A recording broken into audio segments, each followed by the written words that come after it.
నమస్కారం, ఘంటారావానికి స్వాగతం. ముందుగా ప్రధానాంశాలు. రాష్ట్ర వ్యాప్తంగా ప్రశాంతంగా కొనసాగుతున్న ఎన్నికలు. ఉదయం 11 గంటల వరకు 52% పోలింగ్.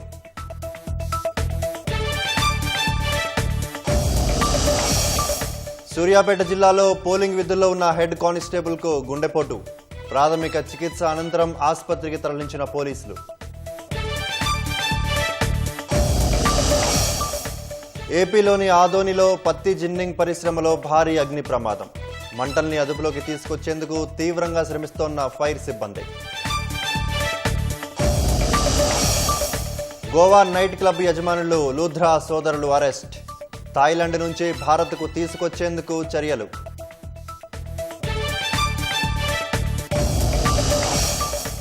అమెరికా గోల్డ్ కార్డు విక్రయాలను ప్రారంభించిన ట్రంప్. ప్రత్యేక వెబ్సైట్ నిమిషాల్లో దరఖాస్తులు స్వీకరిస్తుందని వెల్లడి.